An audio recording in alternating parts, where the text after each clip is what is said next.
ಮಾರನೇ ದಿವಸ ಡ್ರೇಕ್ ತಿರುಗಾ 2 ಮೊಟ್ಟೆಗಳನ್ನ ಇಟ್ಟು ಈ ಸತಿನೂ ಆ ಹಾವು ಅವರನ್ನ ನೋಡ್ತಾ ಇತ್ತು.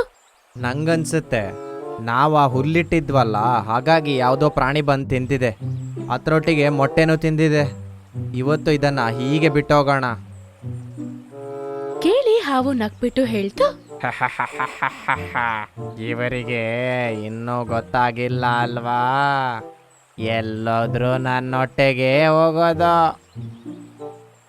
ಡಕ್ ಮತ್ತೆ ಡ್ರೇಕ್ ಆ ಮೊಟ್ಟೆಗಳನ್ನ ಅಲ್ಲೇ ಬಿಟ್ಟು ಹೋಗ್ತಾರೆ.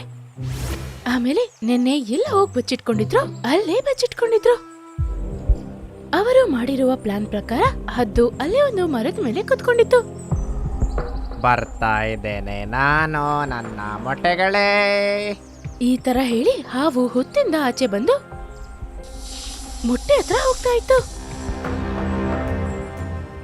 ಅದು ತುಂಬಾ ಹತ್ರ ಬಂದಾಗ ಅವಾಗ ಹದ್ದು ಸೀದಾ ಮರದ ಮೇಲಿಂದ ಹತ್ರ ಬಂದ್ಬಿಡತ್ತೆ. ಆ ಮೊಟ್ಟೆಗಳನ್ನ ತಿನ್ನಕ್ಕೆ ಅದು ಬಾಯಿನ ತೆರೆದಾಗ ಹದ್ದು ಅದನ್ನ ಕಚ್ಬಿಡತ್ತೆ. ಹದ್ದು ಅದರ ಕೊಕ್ಕಿನಿಂದ ಅದರ ಕತ್ತನ್ನ ಹಿಡಿದು ಅದನ್ನ ಹಾಗೆ ಮೇಲೆ ಕರ್ಕೊಂಡು ಹೋಗ್ಬಿಡತ್ತೆ. ಅರೆ ಬಿಡು ನನ್ನ, ಈ ಹತ್ತೆಲಿಂದ ಬಂತು, ಕಾಪಾಡಿ ಕಾಪಾಡಿ. ಇದನ್ ಕೇಳಿ ಹದ್ದು ಖುಷಿ ಪಟ್ಟು ಹಾರ್ತಾನೆ ಇತ್ತು. ತುಂಬಾ ಹೊತ್ತು ಹಾರಿದ ನಂತರ ಅದು ಬೆಟ್ಟದ ಮೇಲೆ ಹೋಗಿ ಕುತ್ಕೊಳ್ಳುತ್ತೆ. ಅಲ್ಲಿ 2 ಹದ್ದು ಅದಕ್ಕೋಸ್ಕರ ಕಾಯ್ತಾ ಇತ್ತು.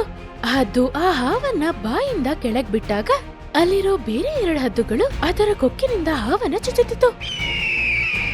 ಹಾವು ಅಲ್ಲಿ ಸತ್ತೋಗುತ್ತೆ. ಇವಾಗ ಆ 3 ಹದ್ದುಗಳು ಅದನ್ನ ಅಲ್ಲಿ ಕೊಂದು ತಿನ್ಬಿಡ್ತಾರೆ.